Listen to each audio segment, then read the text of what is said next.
The morning light fell in pale sheets through the floor-to-ceiling windows of a tower on Madison Avenue, slow and golden across the polished marble. Daniel Carr sat alone on a leather bench outside a glass conference room, in a plain white shirt, his hands folded quietly over his knees. No briefcase, no lanyard, nothing on him that spoke of power. Inside, beyond the tinted pane, a woman in charcoal silk tilted her head back in laughter, a soft, practiced laugh that did not quite reach her eyes. A pale blue glow rose behind her. Some logo stretched wide across the far wall, too far for him to read, close enough for him to feel. The receptionist did not know his face. The executive assistant glanced at him twice, decided he was no one worth remembering, and walked on. 6 minutes. That was all it took. 2 weeks before the morning he would sit on a leather bench in a tower that no longer remembered him.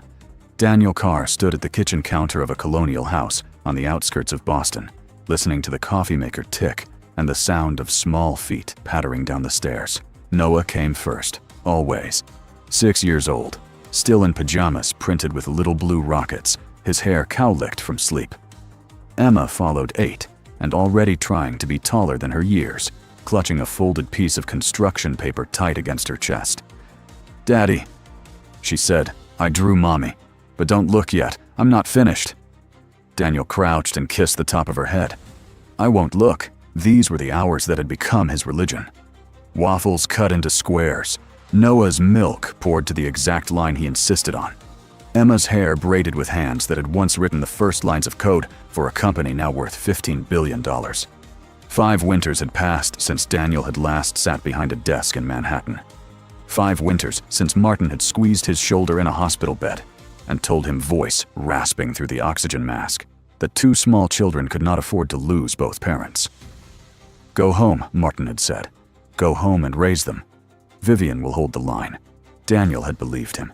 Pinnacle Systems had been born in 2008, in a 1-bedroom apartment above a dry cleaner on Amsterdam Avenue, where Daniel and Martin Cole used to eat cold pizza at 3 in the morning and argue about whether a piece of software could actually change the way hospitals spoke to one another. They were 29 and broke. They were also, as Martin liked to say, with a tired grin, stupid enough to think they could win. For the first 4 years, the company was nothing more than a clever idea stitched together by 2 friends, too stubborn to quit. Then came the night in 2012 when a pharmaceutical giant offered to buy them out for a sum that would have made both of them millionaires many times over. Martin had turned the offer down over the phone without consulting anyone. That same evening, he drove his old Volvo to Daniel's apartment, woke him up at midnight, and spread a stack of draft papers across the kitchen table. "I'm writing something into our charter," Martin had said. Article 9, Section 2, a founder's clause. If anyone ever tries to sell this company in a way that betrays what we built it for, the majority founder can freeze the whole thing. No board vote, no committee. 1 signature and the deal dies. Daniel had laughed. "Martin, go home. Go to bed." Martin had not smiled back. "There are doors you have to lock while your mind is still clear, because the day the traitor walks in, you won't have time to lock them anymore. You worry too much." "I'm not worried about today," Martin said. "I'm worried about the day you're not here to worry for yourself." The mission that Martin had been so desperate to protect did not yet exist in its final form. That came in 2020, the year the world held its breath, and the year Daniel's held its last. Sarah was 34. Emma was 2.5. Noah had been in the world for 6 months and had not yet spoken his first word. The pain in Sarah's back, that she had blamed on carrying the baby, was not a strained muscle. It was not a pulled ligament. By the time the 3rd hospital ran the right panel of tests and the words pancreatic cancer appeared at the top of a page, 3 different medical systems had looked at 3 different fragments of her chart without ever once speaking to one another, and the tumor had decided the rest. In the last hour of her life, in a room on the 14th floor of Mass, General Sarah had taken Daniel's hand in both of hers. Her grip had been very light, her voice lighter still. "Don't let this happen to anyone else," she said. "Promise me." Pinnacle had been a profitable company before that night. After it, it became something else. Daniel and Martin rebuilt the core product from the foundation up an interoperable record system that forced hospitals to speak the same language, whether they wanted to or not. Within 3 years, 19 of the 20 largest hospital networks in the country were running on it. The company crossed $10 billion in valuation and kept climbing. Then, 1 year after Sarah's funeral, Martin collapsed in the parking garage of the Pinnacle headquarters. A massive stroke, the doctors said. He lingered 4 days. On the third day, when his speech had come partly back, he had asked for Daniel alone in the room. "The kids need you more than this company does," he said. "Promise me. Give the operations to Vivian. She's ready. She's been ready." Vivian Shaw had been Martin's protege since 2011, pulled from a mid-tier consultancy, because in Martin's words, she saw around corners. She was brilliant. She was disciplined. By every measurable metric, she was the right choice. Daniel had kept his promise. He moved his children to Boston, set up the Pinnacle Foundation out of a small office above a bakery in Cambridge, and walked away from the tower on Madison Avenue without once looking back. 5 winters, waffles cut into squares, Emma's braids, Noah learning to ride a bike on the sidewalk, falling getting up. The email arrived on a Tuesday. Daniel was at the kitchen table reviewing a grant application for a children's cancer program in Detroit when the notification chimed on his laptop. No sender name, no signature, only a subject line 4 words long. "They think you've let go." The attachment was 47 pages. Internal Pinnacle financials that did not match the public filings. A draft acquisition memorandum from MedCorp Global, the pharmaceutical conglomerate, currently being sued by 4 state attorneys general for raising the price of insulin by 600%. Personal compensation schedules, naming Vivian Shaw and the chief financial officer, Lawrence Pruitt, as the recipients of $180 million in combined bonuses, payable upon the closing of a sale priced $4 billion below the company's own valuation. Daniel read the document twice. Then he closed the laptop, walked out into the backyard, and stood in the cold for a long time without a coat. For 2 weeks he said nothing. He drove the children to school. He made dinner. He ran the numbers through 3 independent auditors, under separate non-disclosure agreements, each unaware of the others. He pulled 2 years of internal board minutes through a law firm he had kept on a quiet retainer since the company went public. He compared timestamps, cross-referenced signatures, watched for any sign that the anonymous sender might be wrong. Everything held. On the 14th morning at 5:40, Daniel stood in the doorway of Emma's bedroom and watched his daughter sleep. The nightlight cast a soft spill of gold across her pillow. On her nightstand lay the drawing she had made of Sarah, taped into a small wooden frame, the color slightly faded from a year of sunlight. He had not really looked at the drawing on the day she had given it to him. He had been too afraid. He looked at it now. Emma had drawn her mother, not as she remembered her. She could not remember her. Not truly, she had been too, but as she had assembled her from photographs and bedtime stories. A woman with long brown hair, green eyes, and a small scar above her left eyebrow that Daniel had once told her came from falling off a bicycle in the 4th grade. In the drawing, Sarah was holding a tiny heart in her cupped hands, and above the heart, in careful crayon letters, Emma had written, "For everyone." Daniel stepped back from the doorway, walked downstairs, and called his mother-in-law. By 7:30, she was at the house with an overnight bag. By 8, he was on a private charter out of Hanscom Field. By 10:15, he was stepping out of a town car onto the sidewalk of Madison Avenue in front of a glass tower that rose 60 stories into a sky the color of brushed steel. He wore a plain white shirt. He carried a worn canvas satchel with a single thin folder inside it, and in the inside pocket of his coat, a thumb drive holding everything. No briefcase. No lanyard. Nothing on him that spoke of power. The revolving doors were the same. The marble floor was the same. The scent of the lobby lemon polish and something faintly floral from the arrangements at the security desk was the same. The wall behind the reception counter was not. Once 2 brass plates had hung there side by side catching the morning light. Founded by Daniel Carr and Martin Cole, 2008. Now there was 1 plate, larger, polished to a mirror shine. A decade of leadership under Vivian Shaw. Daniel stood in the middle of the lobby for perhaps 10 seconds. Then he walked to the reception desk. The young woman behind it looked up with the bright, rehearsed smile that companies of a certain size trained into their front staff. Her eyes scanned him, the shirt, the empty hands, the weathered satchel, and the smile cooled a single degree. "Good morning, sir. Do you have an appointment?" "I don't. I need to see Vivian Shaw." "I'm sorry, Miss Shaw is in a closed session all morning. Is there someone else who can help you?" "Tell her Daniel is here." Daniel. Just Daniel. She'll understand. The receptionist's smile thinned further. She lifted a receiver, murmured something into it, and set it down. A minute later, a young man came briskly across the lobby in his early 30s, in a slim navy suit with a pocket square folded too precisely. He did not offer his hand. "I'm Brandon Mills, executive assistant to Ms. Shaw. I understand you asked for her by name." I did. Brandon's eyes performed the same quick survey the receptionists had. The shirt, the hands, the absence of every small signal that men in this building had been trained to recognize as power. "May I ask your relationship to Ms. Shaw?" "I used to work here." The smallest of smiles, the kind that was not a smile at all. "I see. Ms. Shaw is in the middle of a very important meeting. If you'd like to leave your contact information." "I'll wait." "Sir, I really must." I said, "I'll wait." A beat of silence lay between them, like a thin sheet of glass. Then Brandon gestured with the crispness of a man escorting a delivery driver toward a row of leather benches along the hallway that led to the executive floor. "You're welcome to sit, but I can't promise she'll be available." "That's fine." Daniel walked down the hallway. At the far end, through a wall of tinted glass, he could see the long conference table and the woman in charcoal silk standing at its head. Behind her, on the far wall, a pale blue logo glowed against the dark. MedCorp Global. He could turn around now. He could step back into the town car, call his attorneys from the seat file an emergency injunction in a Delaware court by noon, and drag the whole thing into a 6-month war fought on paper while the sale closed somewhere above his head. Or he could sit on that bench and let the next 6 minutes decide the rest of his life. Daniel walked to the bench and sat. The bench was cold beneath him.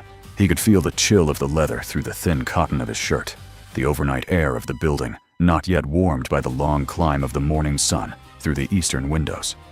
From where he sat, Daniel could see the length of the glass corridor, the tinted wall of the conference room at its far end, and beyond it, the vague blue movement of bodies.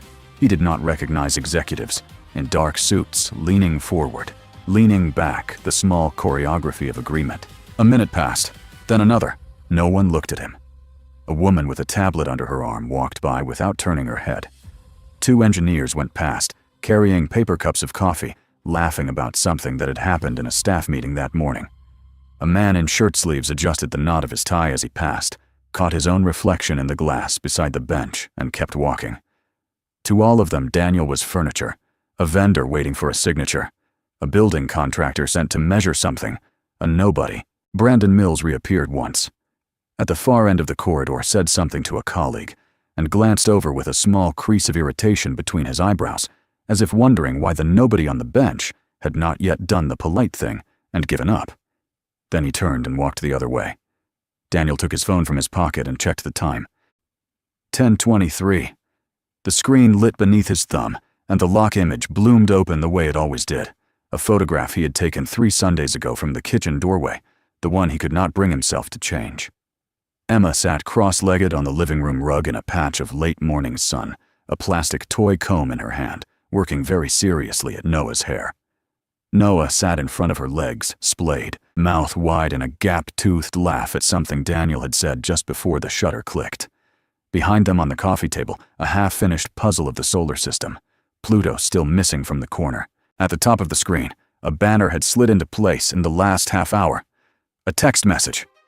"Mr. Carr, this is Miss Harris from Noah's class. He asked me this morning when Daddy is coming to pick him up today. I told him Daddy is on a short trip. I hope you can come home soon. He missed breakfast buddies." Daniel held the phone without moving. Beyond the glass inside the conference room, a woman in charcoal silk laughed at something a man to her left had said. On the pale wall behind her, the MedCorp Global logo glowed in soft blue, stretched wider than a man stood tall. A pharmaceutical company that 4 state attorneys general had only that January jointly sued for raising the price of insulin by 600% over a 4-year period. A company whose CEO had said in a deposition, transcribed and leaked the previous spring, that the American diabetic population was, and he had used this exact word, a market. That was the logo sitting at the back of the room, where Sarah's promise had been written into a company charter. Daniel put the phone back in his pocket, and because there was nothing else to do with the weight that had just settled across his chest, he let it rise and let it take him where it wanted to go. He was 29 again, in a one-bedroom apartment above a dry cleaner, and Martin was at the kitchen table at 2 in the morning, eating cold pizza straight from the box and saying, "There are doors you have to lock while your mind is still clear." He was 41, and Sarah's hand was lighter than paper in his own, and she was whispering something he would carry for the rest of his life. He was 42, standing in a parking garage in the rain, watching paramedics wheel his best friend into an ambulance, and he was 43 4 days later, listening to Martin make him promise to go home to his children. And he was this morning crouched in a doorway, with the nightlight still on in an 8-year-old's bedroom, looking at a crayon drawing that said in careful letters above a small red heart, "For everyone." Last week, Emma had climbed onto the arm of his chair while he was working at the kitchen table. She had rested her chin on the top of his head, the way she sometimes did when she was thinking too hard for her age, and she had said, "Daddy, does Mommy know what you're building for her?" He had told her he didn't know, that maybe she did, that he hoped so. It had not been the truth.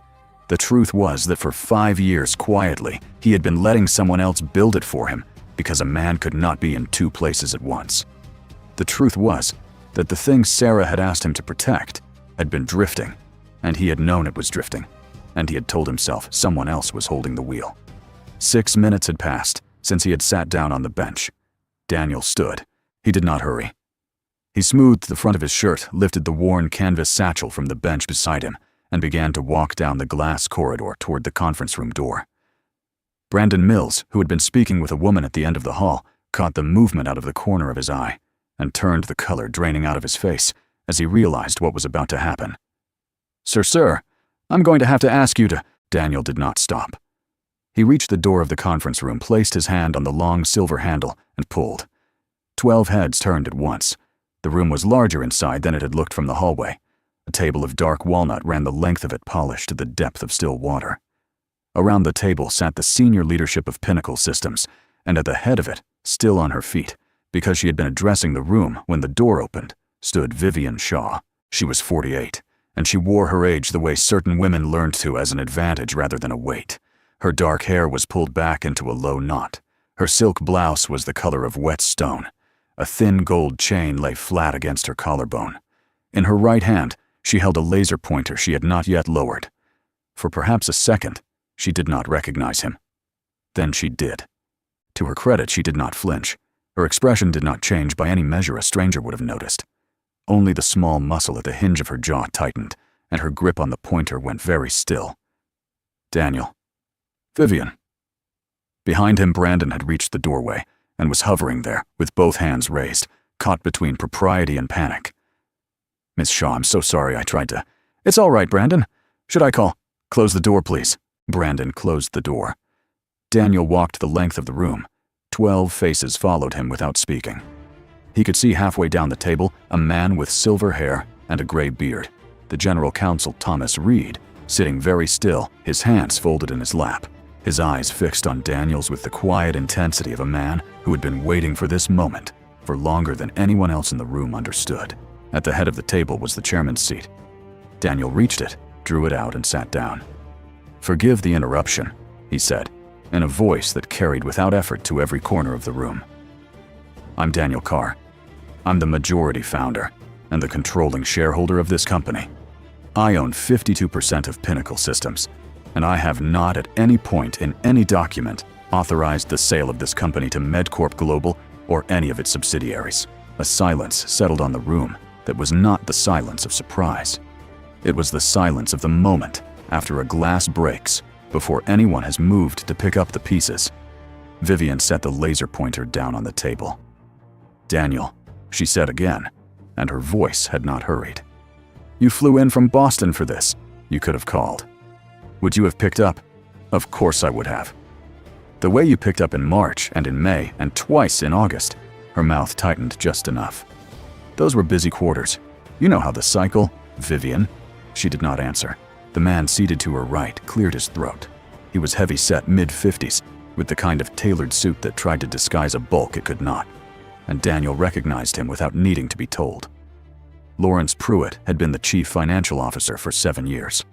Martin had hired him personally out of a firm in Chicago, and used to say with the wry affection he reserved for people he did not entirely trust, that Pruitt could find $1 inside a stone, Mr. Carr," Pruitt said, lifting his chin. "With respect, this acquisition has been reviewed by the board's Mergers and Acquisitions Committee over a period of 9 months. Every filing is in order. Every fiduciary duty has been observed. Council has signed off. I understand this is a surprise, but there is no irregularity here that warrants. I have the ghost drafts of the valuation memos, Mr. Pruitt, the ones from April before the adjustments. I have the original models from your own team showing the fair market price at $19.2 billion. I have the revised model you circulated in June showing $15.1. I have the email time-stamped June 17th in which you wrote to Ms. Shaw and suggested, and I quote from memory, that the variance was, quote, well within the range an external auditor will accept without comment." Pruitt's mouth opened. Nothing came out of it. Vivian Shaw took a slow breath, and when she spoke again her voice had changed. It was softer now, almost gentle. "Daniel, you walked away 5 years ago." "I did. You took your children and you went home to Boston, and you did not call and you did not write. And for 5 years I have run this company. I have tripled its valuation. I have quadrupled its revenue. I have carried 19,000 employees on my back through 3 regulatory overhauls and a pandemic. You did not do that. I did that. I know. Then you will understand," she said, and her eyes were very steady on his. "When I say that you are sitting at a table where you no longer belong. This company has moved on, Daniel. So should you." For the space of a breath, Daniel did not answer her. He looked at her across the long polished wood, and he understood something that he had not understood on the flight down. He had thought all the way from Boston that he would find a thief in this room. What he had found instead was a woman who genuinely believed that the house she had been invited to live in was now the house she had built, and that the man sitting across from her was a trespasser from a life she had finished outgrowing. He remembered then a sentence he had read in a magazine profile of her the previous November. He had not thought much of it at the time. She had said, "There are houses you are invited into, and there are houses you have to build yourself. I have lived too long in someone else's house." He had read the line and smiled because it had sounded like her, and he had closed the magazine and gone to pick up the children from school. He understood the sentence now. "Vivian," he said quietly, "I'd like you to sit down." "I beg your pardon, please. Sit." She did not sit. Instead, she looked at Brandon, who was still standing near the door, and she said without raising her voice, "Brandon, call security." Brandon moved to the wall phone. Daniel did not look at him. He reached down, lifted the worn canvas satchel from the floor beside his chair, and set it on the table. He opened the flap, and from inside, he drew out a single leather folder and laid it flat in front of him. "Before anyone walks through that door," he said, "I would like everyone at this table to understand what I am about to invoke. In the original Articles of Incorporation of Pinnacle Systems, as filed in Delaware in 2008 and amended in 2012, there exists a provision called the Founders Clause, Article 9, Section 2. It was drafted by Martin Cole with the assistance of counsel in the aftermath of a hostile acquisition offer that year. Its language is very specific. In any event in which the company's executive leadership enters into a transaction that materially violates the founding mission of the company, or in which any self-dealing by executive leadership can be shown to the detriment of shareholder interest, the majority founder retains unilateral authority to suspend all pending executive decisions and assume temporary operational control of the company without a vote of the board. 2 heads at least turned toward Thomas Reed. The general counsel did not move. He did not need to. His small, tired nod across the length of the table was enough. Daniel picked up the conference phone in the center of the table, dialed an internal extension from memory, and turned the speaker on. A woman's voice answered on the second ring. "Corporate Secretary's office." "Linda Hartwell speaking." "Linda, it's Daniel Carr." A silence came down the line that was not quite a silence. Then quietly, "Mr. Carr, it's been a long time."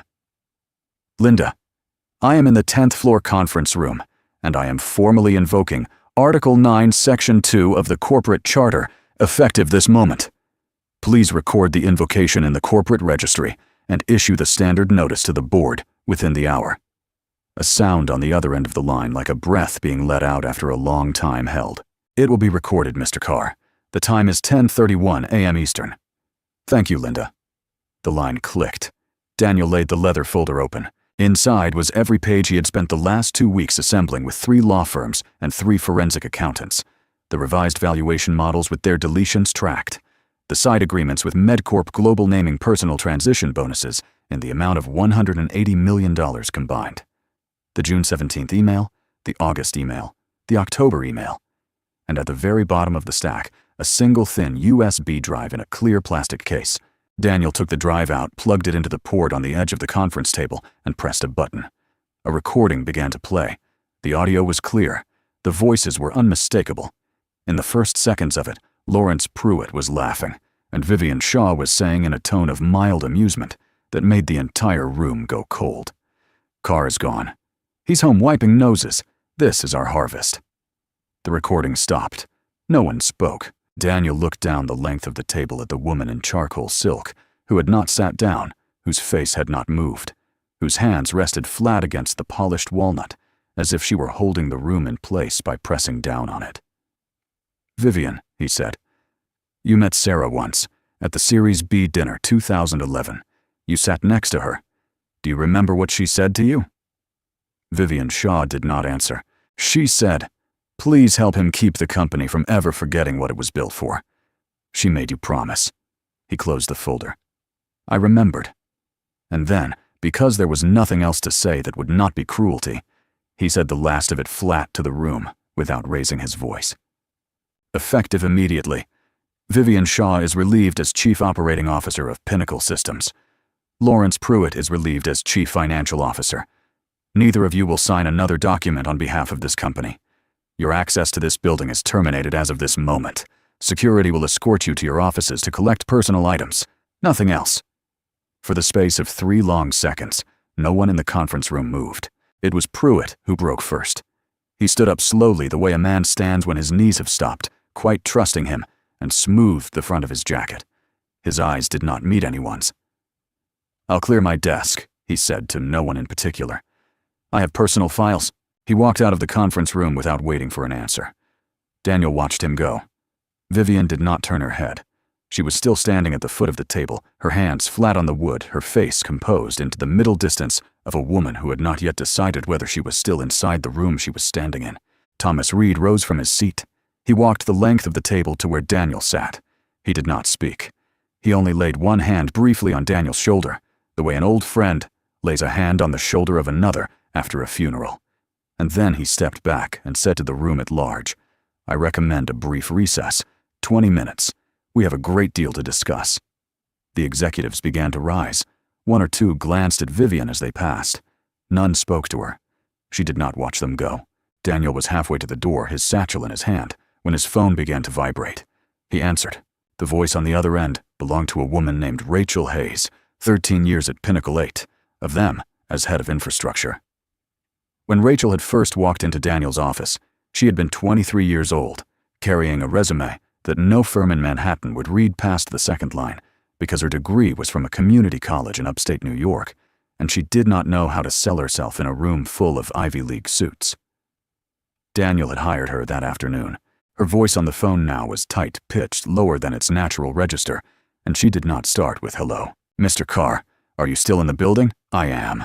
I need you on the 8th floor, now. What's happening? Something is moving through the patient servers. Large volume. It's leaving the perimeter. Daniel ran. The 8th floor was the engineering core. He took the fire stairs 2 at a time.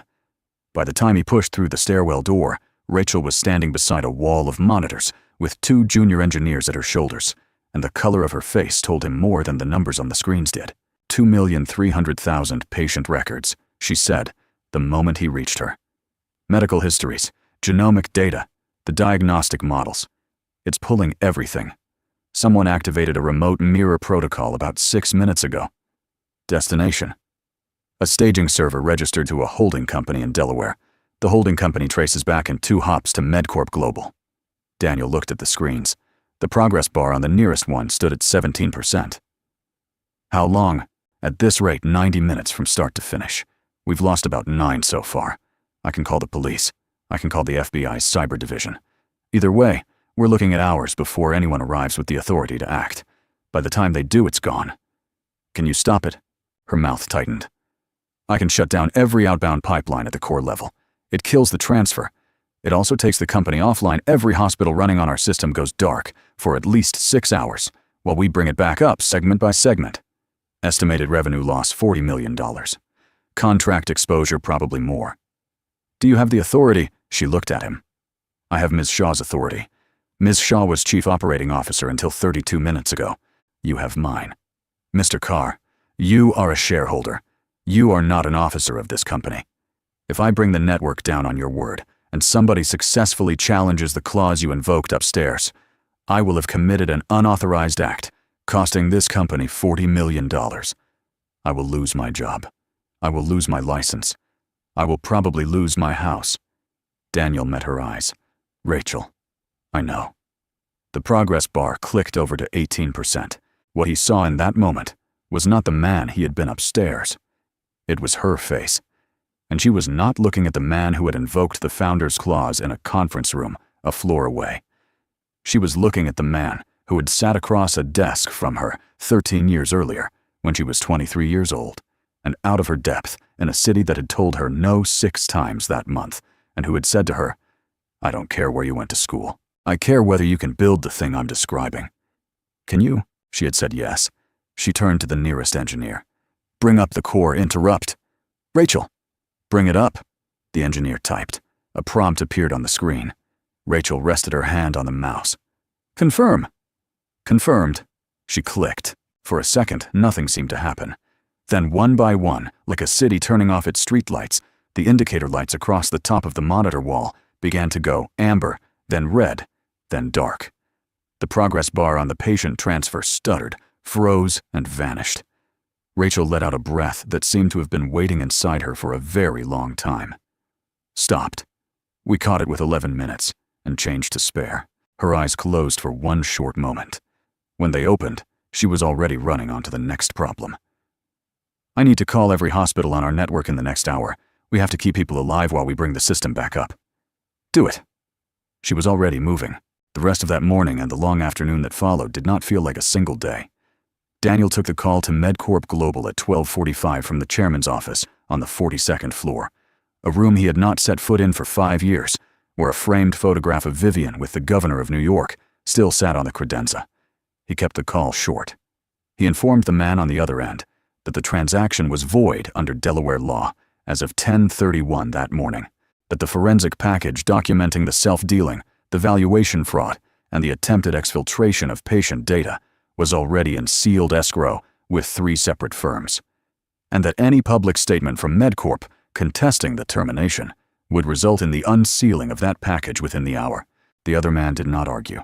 He said very quietly, I understand, and the line went dead. By 3 in the afternoon, the trade press had the story. By 5, 2 cable networks had it. The stock fell 14%, rebounded 6%, and settled somewhere in between. The commentary cut 2 ways, as Daniel had known it would.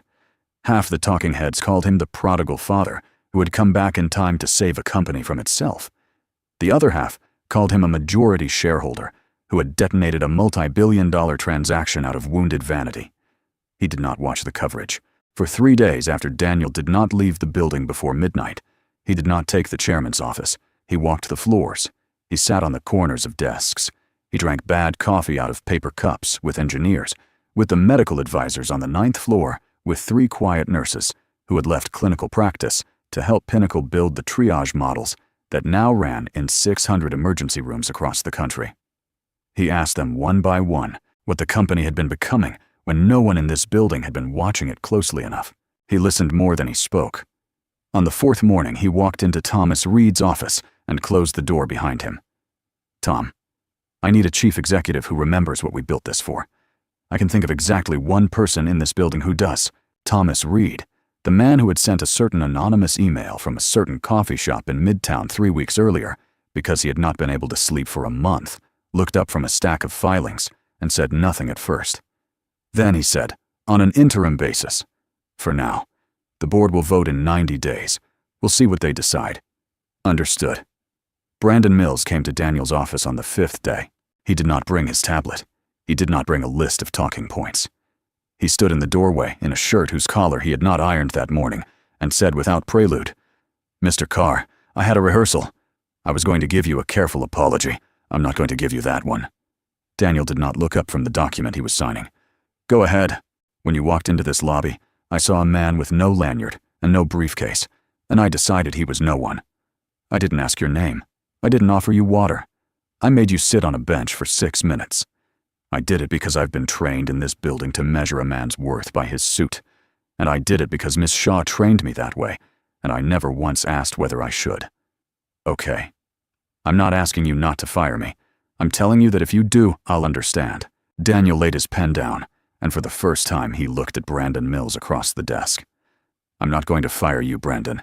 Sir, I need you to help me rebuild this lobby, not the marble, the part of it that walked past a man in a plain shirt and decided he was nobody. That part. I think you already know how because I think you've been ashamed of that part for longer than you've admitted to yourself. Am I right?" Brandon's eyes were wet. He did not try to hide it. "Yes, sir. Then let's work."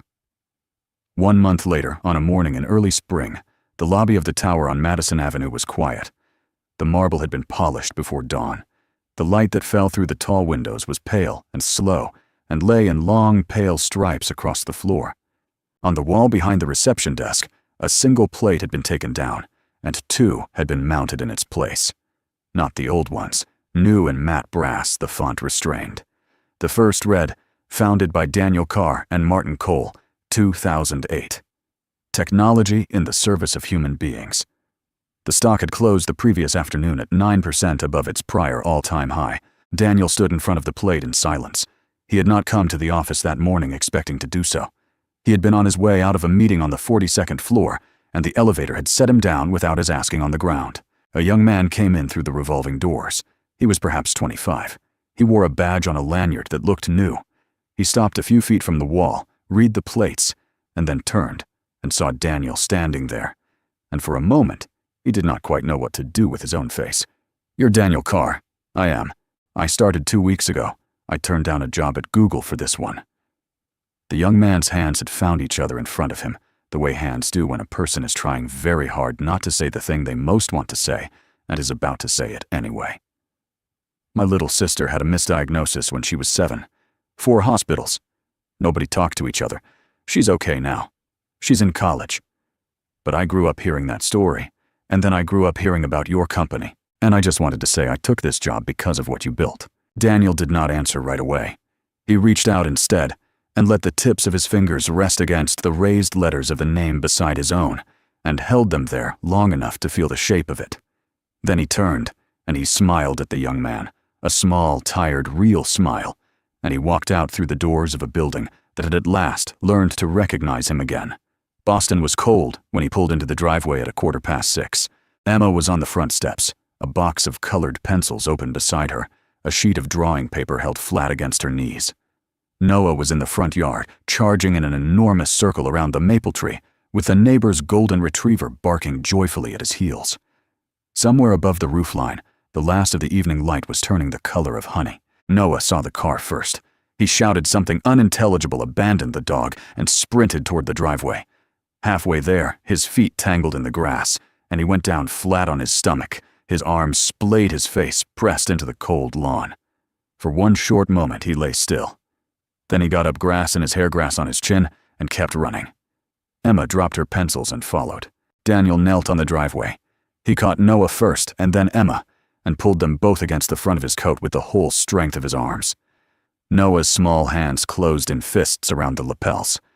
Emma pressed her cheek against his chest, hard, and would not let go. "Daddy," Noah said, muffled against the wool. "Where did you go for so long?" Daniel held him tighter. "I went to remind some people," he said very quietly, "what your mother once asked us to do." Noah didn't understand. He was 6. He only burrowed closer. Emma lifted her face. She looked at her father without speaking, the way a child who has once asked a question and not received an answer looks at the person who has finally come home with the answer in their face. Then she said, "I finished drawing, Mommy. Do you want to come see?" Daniel stood up with Noah in one arm. With his free hand, he took his daughter's. Together, the three of them walked up the path toward the yellow warmth of the front door, where on the kitchen table just inside a small wooden frame was waiting, and a red crayon heart, and the careful letters of a promise that had at last come home.